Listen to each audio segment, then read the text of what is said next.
विशेष शिक्षकों की प्राण अप्रूवल में तेजी की मांग, वेतन अटका, transfer posting update, first phase की लिस्ट 20 फरवरी तक जारी। टीआरई 3 सक्षमता 2 प्रधान व एचएम के विद्यालय योगदान अपडेट।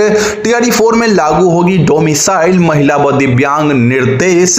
सीटेट उत्तीर्णांक में छूट पर सेवा समाप्त शिक्षकों की रिपोर्टों की मांग। नई पेंशन योजना के विरुद्ध 5 मार्च से होगा अनशन। नियोजित शिक्षकों ने 15% के बाद पुनः वेतन वृद्धि की मांग। नियोजित शिक्षकों को 3% इंक्रीमेंट के साथ वेतन भुगतान। ऑनलाइन होगा परीक्षकों का योगदान मूल्यांकन में बड़ी बदलाव। वेल दोस्तों, स्वागत है आप सभी का बिहार विशेष शिक्षक के अनमोल पेशकश शिक्षा संवाद के और फ्रेश एपिसोड में, जहां हम बातें करेंगे दिन भर की तमाम बड़ी खबरों के बारे में। सबसे पहले टीचर ऑफ द डे बनने के लिए Neeraj Pankaj from Samastipur and Saddam Alam ji from Khagaria को मेनी कांग्रेचुलेशन। अगर आप भी बनना चाहते हैं टीचर ऑफ द डे तो इस वीडियो को शेयर करके अपने नाम और पता के साथ एक प्यारा सा कमेंट जरूर करिएगा। खबरों का सिलसिला स्टार्ट करें तो विश्वसनीय सूत्रों के अनुसार आगामी चुनावों को ध्यान में रखते हुए बिहार सरकार बीपीएससी टीआरई 4 में एक बड़ी रणनीति बनाने की तैयारी कर रही है। इस बार डोमिसाइल का प्रावधान लाया जा सकता है, जिसमें राज्य के बाहरी अभ्यर्थियों के लिए केवल कुछ प्रतिशत सीटें निर्धारित की जाएगी, जबकि अधिकांश सीटें बिहार के अभ्यर्थियों से भरी जाएगी। नोटिफिकेशन में अन्य राज्यों की महिला और दिव्यांग अभ्यर्थियों के लिए भी स्पष्ट निर्देश दिए जाएंगे, ताकि आने वाले समय में सीटेट और दिव्यांग जन के लिए कोई प्रॉब्लम्स ना हो। साथियों, इसी के साथ अगली रिपोर्ट की ओर रुख करेंगे तो अगली खबर जो निकल के आ रही है, शिक्षा विभाग ने फिलहाल सीटेट परीक्षा में उत्तीर्णांक में 5% की कमी के आधार पर जिन अभ्यर्थियों की सेवा समाप्त की गई है या फिर जिनके लिए निर्देश निकली है, उनकी जानकारी जिलों से मांगी गई है। इस संबंध में प्राथमिक शिक्षा निदेशक पंकज कुमार ने सभी जिलों को पत्र भेजकर सर्वोच्च प्राथमिकता के साथ रिपोर्ट भेजने का निर्देश दिया है। अगर किसी जिले में ऐसे शिक्षक नहीं है तो शून्य लिखकर रिपोर्ट भेजनी होगी। विभाग ने जिलों को एक फॉर्मेट भी भेजा है जिसमें यह जानकारी मांगी गई है। इसी के साथ राज्य के सरकारी कर्मचारी नई पेंशन योजना के विरोध में 5 से 7 मार्च तक क्रमिक अनशन करेंगे। यह अनशन विधानमंडल के बजट सत्र के दौरान होगा। एनएमओपीएस की प्रदेश इकाई की बैठक में यह निर्णय लिया गया। पुरानी पेंशन बहाली की मांग को लेकर 24 जनवरी से शुरू हुए हस्ताक्षर अभियान में हजारों कर्मियों का समर्थन मिला। हस्ताक्षर मुख्यमंत्री को सौंपकर पुरानी पेंशन योजना लागू करने की मांग की जाएगी। बैठक में संगठन के कई वरिष्ठ सदस्य मौजूद थे। इसी के साथ अगली रिपोर्ट की ओर रुख करेंगे तो साथियों, इस बार इंटर और मैट्रिक परीक्षा की कॉपियों के मूल्यांकन के लिए परीक्षकों का योगदान ऑनलाइन किया जाएगा। बिहार विद्यालय परीक्षा समिति ने सभी जिलों में एक पाली में मूल्यांकन की व्यवस्था की है।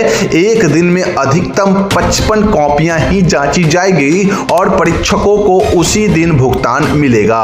3 सुपरवाइजर निगरानी करेंगे और चेकर मेकर द्वारा डाले गए अंकों की पुष्टि करेंगे। जी हां शिक्षक साथियों, ये बड़ी अपडेट आप सभी को जान लेनी जरूरी है। इसी के साथ अगली रिपोर्ट की ओर रुख करेंगे तो बिहार के विशेष शिक्षक और विभिन्न शिक्षक संघों ने बिहार सरकार से मांग की है कि जिला शिक्षा अधिकारियों पर दबाव डालकर विशेष शिक्षकों की प्राण अप्रूवल प्रक्रिया में तेजी लाई जाए। यदि समय पर प्राण अप्रूवल जनरेट नहीं हुआ तो मार्च में भी शिक्षकों का वेतन अटक सकता है। अधिकांश शिक्षकों ने अपनी जीवन यापन की समस्याओं को दूर करने के लिए बैंकों से लोन ले चुके हैं और अब किस्त यानी ईएमआई भरने में परेशानी आ रही है। क्योंकि शिक्षकों की आय का मुख्य स्रोत केवल उनकी नौकरी है, ऐसे में उनका आर्थिक संकट बढ़ता जा रहा है। इसी के साथ बिहार के अधिकांश जिलों के विभिन्न प्रखंडों में नियोजित शिक्षकों को जनवरी माह का वेतन 3% इंक्रीमेंट के साथ जारी किया जा चुका है।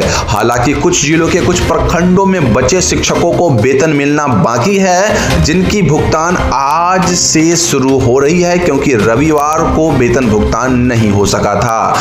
विभाग ने आश्वासन दिया कि इस सप्ताह के अंत तक सभी बचे शिक्षकों का वेतन भुगतान पूरा कर लिया जाएगा। जी हां शिक्षक साथियों, इसी के साथ एक और खबर की ओर बढ़ते हैं जो कि नियोजित शिक्षकों के रिगार्डिंग है। बिहार के तमाम बचे नियोजित शिक्षकों और शिक्षक संघों ने बिहार सरकार से चुनावी साल में वेतन में अतिरिक्त इंक्रीमेंट देने की मांग की है। उनका कहना है कि जैसे 2021 में वेतन में 15% की बढ़ोतरी की गई थी, वैसे ही इस बार भी वेतन बढ़ोतरी की जाए। हालांकि हाई कोर्ट और सुप्रीम कोर्ट के निर्देशों के अनुसार इन शिक्षकों को राज्यकर्मी का दर्जा नहीं मिल सकता है जब तक ये सक्षमता परीक्षा न दे दे। लेकिन नियोजित और संविदा कर्मियों की वेतन में समय समय पर बदलाव होना ये जरूरी होती है। साथियों, इसी के साथ बिहार में ट्रांसफर और पोस्टिंग को लेकर बड़ी खबर आ रही है कि फर्स्ट फेज के सफलतापूर्वक स्क्रूटनी के बाद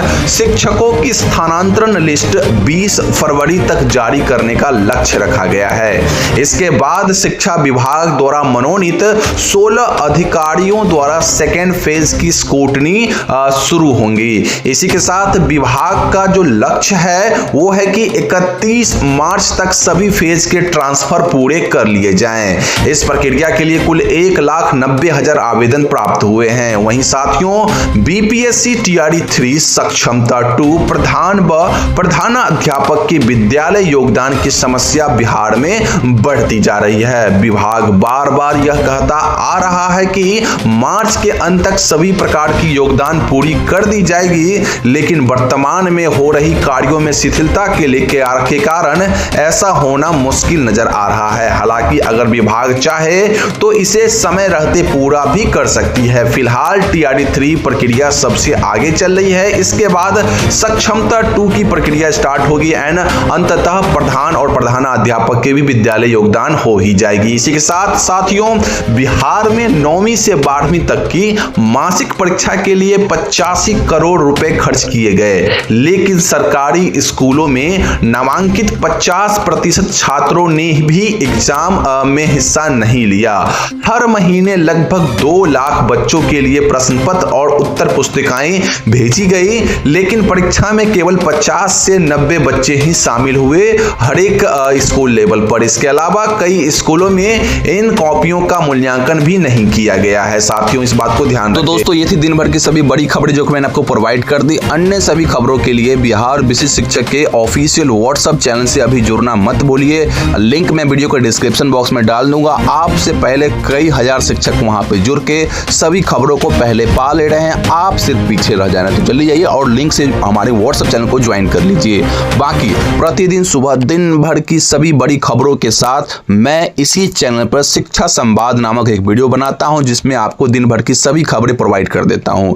तो अभी कभी इस चैनल को सब्सक्राइब करके बेल आइकन प्रेस कर लीजिए। साथ ही साथ मोटिवेशन के लिए वीडियो को लाइक करके और अपने शिक्षक संबंधित सभी ग्रुप्स में और अपने शिक्षक साथियों के पास इस वीडियो को जरूर पहुंचाइए, ठीक है ना, शेयर करके। बाकी मिलते हैं अगली वीडियो में। जय हिंद।